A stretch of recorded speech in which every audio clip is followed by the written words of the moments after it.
Hey everyone, it's Alex and welcome to this Marvel Snap OTA video. We're going to be discussing the latest changes to hit Marvel Snap, and we start with Storm. We've got a lot to talk about, so let's dive in. Storm is getting a change, a nerf I would consider, from 3-2 to a 4-5. Now, obviously, this is in relation to the fact that you often play Storm on 3, War Machine on turn 4, and then you play something like a Legion on turn 5, and you lock out the game on turn 6 for your opponent. Very uninteractive, very high win rate, not necessarily the highest cube rate, as you can see, right? The cube rate's not necessarily a problem here on these Storm decks, but a very frustrating playstyle. And it looks like they're trying to kind of go after the Clog and those anti-interactive playstyles, including Hela, Clog, and the Storm Legion combination. Now, I had theorized in past OTAs that there was a chance that they might have gone after Legion, changing them to a 6 cost and stuff like that. And it was a little kind of lukewarm, the reaction to such an idea, but it was clear that they had to do something. They already nerfed War Machine, and War Machine isn't necessarily needing to lose more power. It's probably absolutely fine where it is. And so they went after the Storm to reduce the combo. This is also a buff to Zabu, because what it does is it makes Zabu a part of that combination, because what you can do is play Zabu on 1, draw into either Storm or the War Machine, and then, play them in whatever order you want. If you play the War Machine first, it means you can still play the Legion on turn 5 if you Storm on turn 4. If you do it the other order, it's just the same old thing. Storm on 3, except now she has more power, and then you play the War Machine on 4, Legion on 5. So essentially they took the combo and they added Zabu to it in order to reduce the opportunity for you to pull it off with ease, because it was a very consistent combo that, yes, it required 3 cards, but it was happening more often than not. Now it's essentially a 4-card combo with Zabu, and it's less likely that people are willing to do that, considering Zabu is, for the most part, a heaping pile of trash. It's actually not that bad. It's not like a heaping pile of trash. It's kind of just like trashy. It's not like trash itself, if that makes any sense. But it kind of pains me to see Storm get changed. This has been a card that's been so good for so long, and I feel like it's kind of paying for the sins of the War Machine Legion combination. I don't know if Storm was the problem. Storm wasn't even seeing much play in and of her own. It's been a while since we've seen the Storm Juggernaut style play. So anyways, I'm a little mixed on this change, but I figure it had to happen eventually. They did mention prior to Misery leaving the shop that they were going to buff it by 1 power. Misery's win rate is miserable at 46%. It's actually far lower than I expected. It has a decent meta share, and I think this is because of the weekend mission effect. So those weekend missions tend to buoy up the meta share, and it didn't do so much to help the win rate, unfortunately, as Misery has been pretty bad.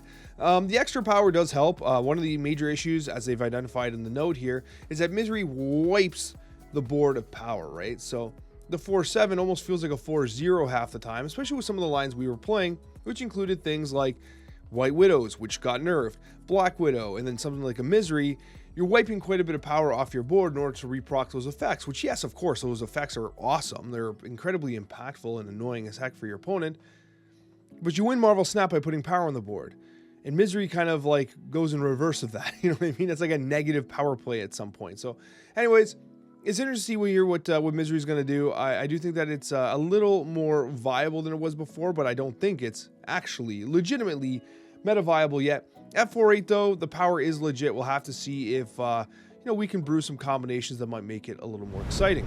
This video is brought to you by Marvel Contest of Champions. Marvel Contest of Champions is a versus fighting action game that features epic battles between your favorite superheroes and supervillains from the Marvel Universe. The hero roster is absolutely incredible, with over 280 champions to collect. All of your favorite heroes are here, and with the upcoming release of Venom: The Last Dance, you can claim the retextured Venom in-game for free right now, and all you gotta do is open the game. Log in for 7 days in a row and unlock your free Anti-Venom as well. The original Venom champion was released in 2015, and now it's getting a brand new flashy update, and once again, you can unlock it for free. Marvel Contest of Champions has also made a massive upgrade to the quality of its gameplay by updating the game engine from 30 frames per second to a smooth 60 frames per second. The gameplay is so much smoother and the action is so responsive, the game has never looked or felt better. We've even got a promo code for you, so if you're looking for some free loot, be sure to use the promo code that's on the screen. And if you want even more free stuff, sign up for the Marvel Contest of Champions email newsletter, where they'll be giving away 2 champions for free. Use the link in the description and in the pinned comment down below to download Marvel Contest of Champions today. We'll see you on the battlefield. I actually really like this change a lot. It feels like, especially with the release of Corvus Glaive, I mean, Wiccan as well. Electro's been kind of just power crept out. It feels like at a 47% win rate and a negative cube rate, almost no meta share, it's like this card doesn't really feel like it has a reason to exist. Now, in theory, you're thinking to yourself, Alex, 1 power isn't actually that much, but it's significant enough. 3-2 is a very, very bad stat line, and 3-3 is just a bad stat line. Now, one thing I will say is that they do mention in the note here that a lot of the play around Electro is trying to get around the ongoing limitation, whether it's to kick it over with Viper onto the other side or whatever, destroy it. Play Misery on it even, right? Actually, that combo now is 2+ power, by the way. But for me, I look at this and I'm like, yeah, I just like designing Electro decks just to be straight up Electro decks, you know what I mean? And I don't need to play more than 1 card a turn. I'm okay cheating to a 5, 6, and another 6 on turn 6, right? Like, I'm okay with that. Now, Marvel Snap has power crept to a point where maybe you're not okay with that, and realistically, you probably shouldn't be because, well, I mean, straight up ramp decks, outside of some of the Wiccan ones in those Wiccan release weeks, have really been performing terribly, illustrated by the 47% win rate here on Electro. So realistically, yes, it did need some love. This and Misery might actually make for a bit of a combination. If it doesn't work quite like they're expecting it to, maybe move Misery to a 5 cost, increase its power further, which makes it a much more natural synergistic card with Electro, but then you're at a 2-card combo, and I mean, is it really worth it at that point? Time will tell. But I do like this change a lot. This is a card that has felt woefully inadequate compared to Corvus Glaive and more recently Wiccan, so it's good to see that Electro is getting a little bit of love. This was one I did not expect. Now, OG Rockslide was a 4-6 with the same effect, shuffling 2 rocks in your opponent's deck. And you'll be thinking, Alex, so we're kind of nerfed only 1 power from the OG, because it went from a 4-6 to a 3-3, if my memory serves me correctly, which, I mean, it kind of fails from time to time, but I think there might have been one other nerf or change in the middle there somewhere, whatever. Someone in the comments is going to remember. But the key thing to remember, though, is the 4-6 Rockslide, which was so detrimental to the meta, was also being played in conjunction with ongoing Zabu, right? And a 4-cost Darkhawk. And so what happened was that 4-6 Rockslide was being played with Zabu as a 3-cost anyway, and being played with a 3-costed Darkhawk, which was absolutely cracked. And then they changed, obviously, both of them. They've changed both Darkhawk to 5 power, and they changed the Rockslide to 3 and reduced its power. So it's still 1 power off of its OG. The combination with Zabu technically works again, but not nearly as effective as it once was.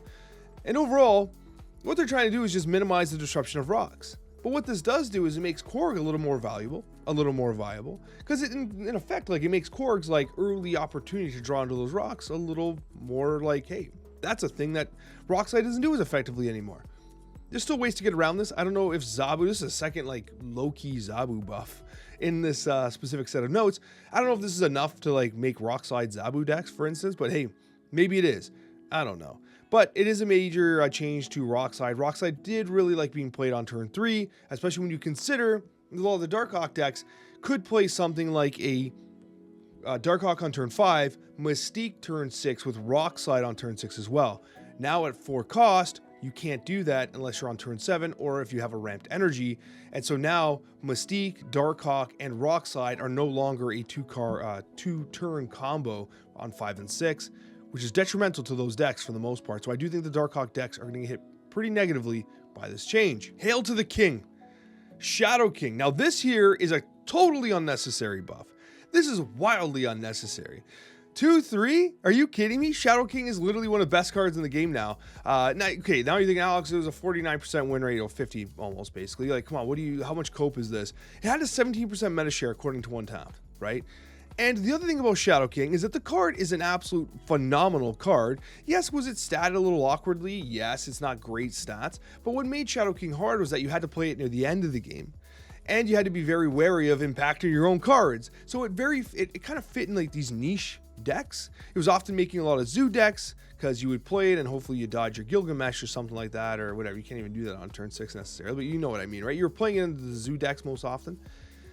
Usually alongside something like a Mockingbird that was reduced in cost. But like, yeah, Shadow King's good. Yeah, it crushes Destroy. It crushes a lot of things. But what does it really crush? Agent Venom decks. And so what this really is it's not a buff to Shadow King. It's a nerf to Agent Venom without nerfing Agent Venom. Because listen, Agent Venom's all over the place. It's literally probably one of the top cards in Marvel Snap, if not the top card in Marvel Snap. And I think they kind of mentioned that to some degree. But yeah, they're trying to say, we're trying to negate some Agent Venom by telling you, hey, play Shadow King, noobs. Because they don't want to nerf Agent Venom.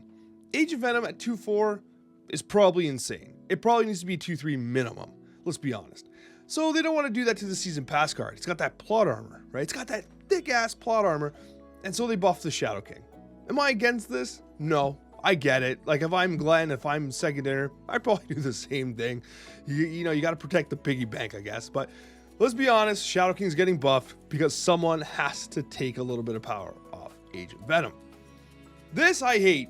I'm sorry. This change sucks. And yes, it's running a 10% meta share. However, Klaw, do we really have to nerf Klaw, man? Like, did this have to happen? And I look at the stats, I see a 54% win rate, and I'm like, okay, yes, Klaw, clearly a good card. The Stealer of Cubes, the OG Stealer of Cubes, when Cozy and I talked about it, I think like the 4th episode of the Snapchat ever. But you really got to take a power off him. Like, do we really got to do that? We got to go from +8 to +7.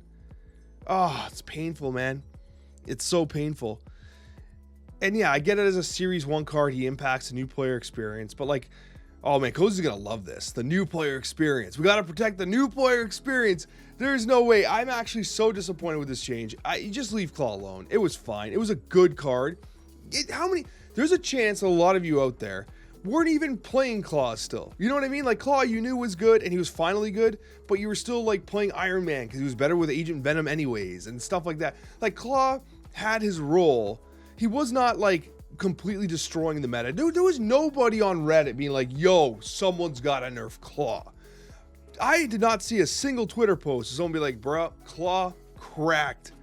Didn't happen. Now, obviously, because we're not complaining, what does it mean it doesn't have to get nerfed? Like, that's a whole other conversation. I just found this to be very surprising. Alex no likey. I don't like this one. Miss me with this one. Poor Klaw. I could have gone without this change. Then we have Daredevil.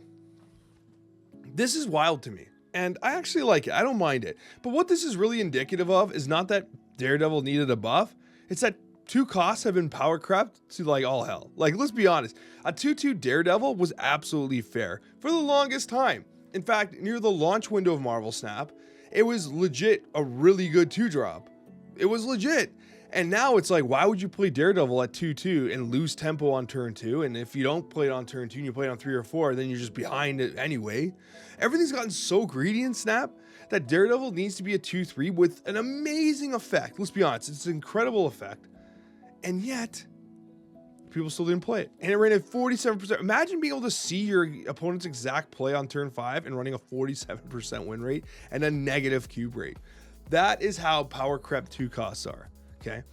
It's like, if Jeff can't even compete, you know what I mean? If like White Widow and stuff like that, like White Widow's still like, I think she got really hit hard by that nerf.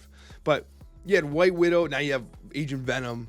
Like, if Jeff isn't even seeing play, like, what chance does Daredevil have? You know what I mean? Because despite how good the effect is. So it doesn't surprise me this got changed. It is a really cool effect in Marvel Snap.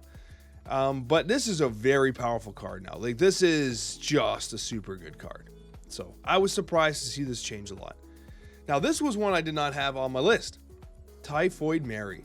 Being changed from a 4/10, your other cards have -1 power, to 4/10, your cards here have -1 power. They mentioned in the note that they're going after like those Scar type threshold plays. You saw obviously something like an Arrow be added to that list. Scar's good, man. Scar decks are pretty solid. I think they're kind of underappreciated, underrepresented decks in the meta. I think they're legit pretty good. But I don't see, and I don't know if Typhoid Mary makes the cut in those decks. Like, I don't know if you're playing Typhoid Mary. Now, here's the thing. You might go after like certain effects. Like, you still might play, like, for instance, like a Black Widow. Because you're not playing Black Widow for the 3 power. You're playing Black Widow for the Widow's bite. And then you play Typhoid Mary in that location. So what? Black Widow's a 3/2. She did the damage. And Typhoid's a 4/10. Brings down the Scar on turn 4, on curve, etc., etc. Okay, maybe you're playing with portals, right? I get it. I don't know if this is enough. I still think that Typhoid Mary is likely going to want to go in like ongoing decks that, not even ongoing decks. The Zero style Sauron decks. But those have fallen off so significantly, especially with the nerf to Taskmaster, that like that whole archetype is dead. Like once Taskmaster got changed to a 6 and Ebony Maw no longer gets played in conjunction with like Shuri, Red Skull, Taskmaster, Ebony Maw, that whole deck seems to have fallen apart. This doesn't help that deck because the ongoing effect was irrelevant in that deck anyways. And so Typhoid Mary, it's an interesting change.